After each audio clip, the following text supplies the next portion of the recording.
Hey, Terry, what's the motto? What's the word? Race for impact. And that's what we need to do because... Do you hear that?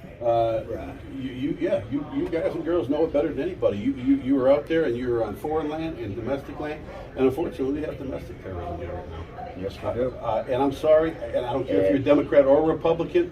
I'm a former Democrat. I'm a Republican now because of the party, the two-party system. You have to pick one or the other. But as a sheriff, I can tell anybody, in 35 years of law enforcement for city, state, county, and federal, one question I never asked anybody, at all the questions I've asked is what party you belong to. It doesn't matter, justice should be blind. And that's what we need. We need somebody that's going to go by the Constitution, and we need somebody that's going to take care of it. The Constitution should be enforced first and foremost. Thank you. I mean, first and foremost. Because without our Constitution, why was it even written? Thank you. I mean, I'm sorry. I'm a very spiritual, religious Christian man, and second to the Bible, I believe it's the Constitution. I believe it was divinely inspired by God, plain and simple. I come from a native Shoshone family. Right. And everything was taken from us. I mean, there you go. Right. Granted, I'm part white now. Right. No, I hear you. But my ancestors were all natives. Right. They were the caretakers of Mother Earth. Right. They didn't own anything. Right. I hear you. We gave back what we took. Right. And we only took what we needed to survive. Right. Well, we're living in the best country in the world. People don't realize that we're the top 5% in the whole world just being born here. Even the people who are poor. But that doesn't mean that we shouldn't be taking care of each other first and foremost. No other country lets you come in there illegally. No other country lets you get on their welfare system. No other country rewards you for breaking the law. We're a country under law, first and foremost, under God and under law. In your own United States before you decide to go overseas to help them. Anyway. Take care of our veterans first. First and foremost. Our veterans, absolutely. Veterans that have gave us the freedom, that have gave us everything to live for. My grandpa was in the service. My dad was in the service. He had a Silver Star. My he had whole a Purple family Heart. is military. 10 major battles, and I've been a cop since I've been 19 years old. I wanted to go to the service, but I had to get married. I had babies. So had to get married? You stay in here, and you know. We'll edit that part out. Hey, I had to. That's fine. But I didn't have to get married. I wanted to get married and have the baby and support him. And my dad said probably a better way to do it is to become a police officer here and do it stateside, because he's seen, how veterans and how the Army veterans have been overseas. It's been harder on us coming back to cope with things.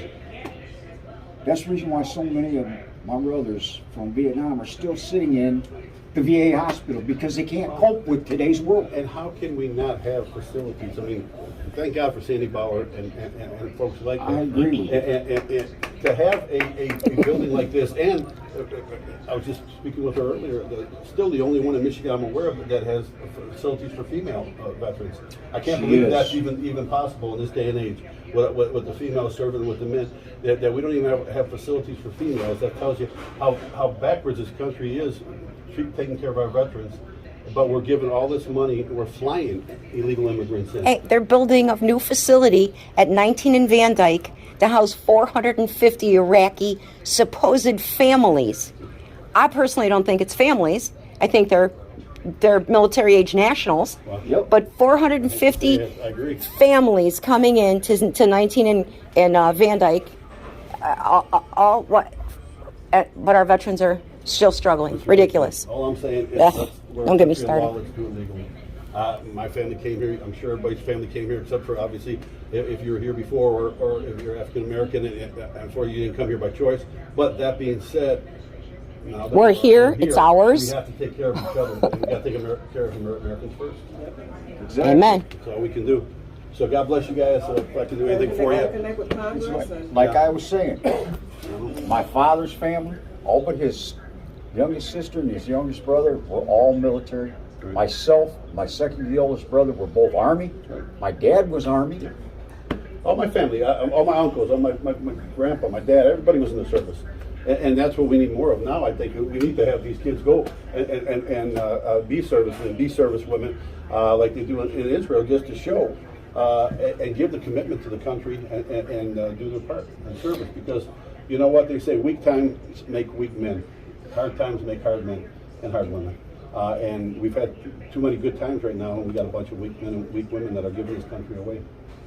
I would not want my grandkids going into the service right now under this administration. Not on this, absolutely not. You're right, unfortunately, because not my thankful babies. that both of my oldest sons never went in. Yeah. Not after that But withdrawal you from can't even Afghanistan. say that, right? It used to be a pride of a father or a mother to have their child go to service, and now Both my boys are in their 40s. They got their own businesses. But I'm happy that I didn't request them to go in. Sure. Because by the time they were old enough to go in is